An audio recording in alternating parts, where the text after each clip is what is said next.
Assalamualaikum dear students, my name is Ashraf and I am here to teach you physics class 9 और आज हमारा chapter number 2 का 4th lecture है जिसमें हम स्टडी करेंगे डिफरेंट मैथ्स में इंस्ट्रूमेंट्स को।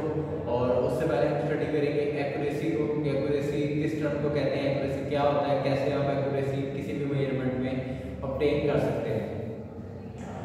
So first of all we have to study what is accuracy. Accuracy is about how close the measurement are precise.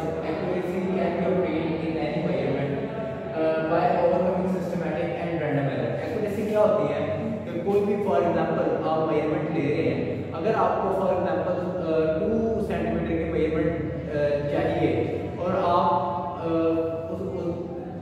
जो भी इंस्ट्रूमेंट यूज कर रहे हैं उससे आपको 2 सेंटीमीटर ही मिल रहा है, तो इसका मतलब है कि आपको 100% एक्यूरेट मेजरमेंट मिल रही है।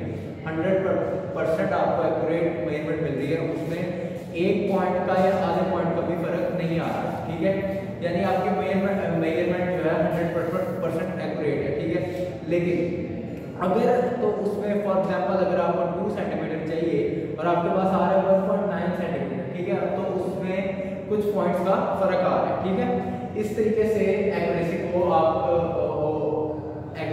इस तरह डिफाइन कर सकते हैं कि आप कोई चीज़ जितने रिक्वायर्ड है, जितने सेंटीमीटर की रिक्वायर्ड है, आपको उतनी ही मेजरमेंट आ रही है। ठीक है, इसको आप एक्यूरेसी की तरफ कहते हैं कि आप कितने परफेक्टली आप अपने जो गोल है, अपना जो टारगेट है उसको अचीव कर रहे हैं, कितने एक्यूरेट है आप अपने जो आपकी मेजरमेंट है उसको अचीव कर रहे हैं।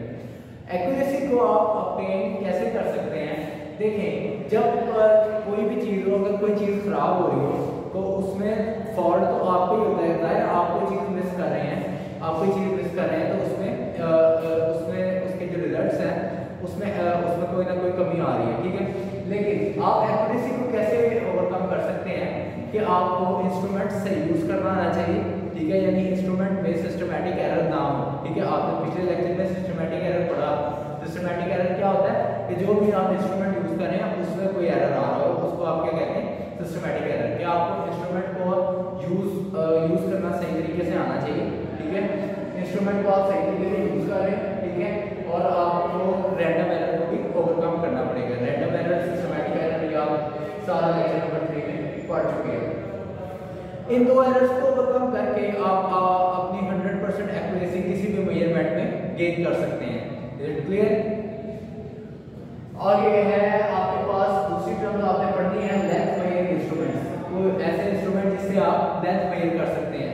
ऐसे बहुत सारे इंस्ट्रूमेंट्स हैं, कुछ टर्म हम पढ़ेंगे आगे। आपने इस चैप्टर में कुछ टर्म के लॉन्ग क्वेश्चंस भी करने हैं और कुछ के शॉर्ट क्वेश्चंस करने हैं। ठीक है, वो जब क्या कहते हैं नेक्स्ट लेक्चर में जब हम लॉन्ग स्टार्ट करेंगे तो फिर हम उसको पढ़ेंगे। अभी फिलहाल एज शॉर्ट उसकी टर्म्स को डिस्कस करते हैं कि ये चीज़ें क्या होती हैं। टेप क्या होती है, जिसको आप आम में फीता कहते हैं। ठीक है, टेप से आप क्या करते हैं, जब डिस्टेंस बहुत ज़्यादा होता है, बहुत ज़्यादा डिस्टेंस को आप किससे मेजर करते हैं? मेजरिंग टेप से। मेजरिंग टेप आपने देखी होगी, यूजली रेड कलर की होती है, वो स्ट्रिप मेटल की स्ट्रिप होती है, उसको आप पुल करते हैं, उससे जो आप पुल करते हैं तो वो खुल जाता है। ठीक है, ऐसे ही उसके बाद हमारे पास क्या आ रहा है? Metre rule. मीटर रूल क्या होता है? मीटर रूल आप यूजली स्केल को कहते हैं, आम में स्केल को आप कहते हैं कि ये आपके पास मीटर रूल, ये आपके पास मीटर रूल है। मीटर रूल क्या होता है? मीटर रूल को आप लैबोरेटरी के अंदर यूज करते हैं। मीटर रूल स्केल को कहते हैं, छोटे को हम स्केल को कहते हैं। और इससे आप क्या करते हैं? किसी भी लाइन की लेंथ मेजर कर सकते हैं। लाइन की कोई भी जो स्मॉल जो चीज़ें होती हैं उसकी आप लेंथ को मेजर कर सकते हैं with the help of meter rule. उसके बाद आपके पास आएगा वर्नियर कैलिपर। वर्नियर कैलिपर और स्क्रू गेज मोस्ट इंपॉर्टेंट नाम है, वो हम इसको फर्दर स्टडी करेंगे। हमें हम पढ़ते हैं कि वर्नियर कैलिपर और स्क्रू गेज क्या होता है और इसमें फ़र्क क्या है। ठीक है, सबसे पहले वर्नियर कैलिपर 1 mm से ऊपर तक जितनी भी लेंथ है अप टू 1 mm उन लेंथ को मेजर करता है, क्योंकि ये लेंथ बहुत छोटी होती है, ये लेंथ बहुत छोटी होती है, इसको आपको मेजर करना पड़ेगा।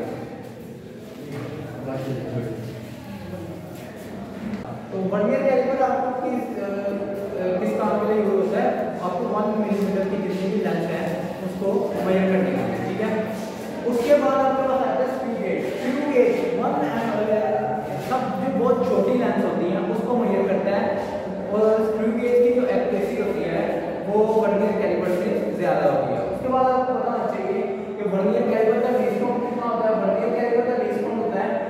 1 mm और स्क्रू गेज का लीस्ट नोट होता है 0.01 mm।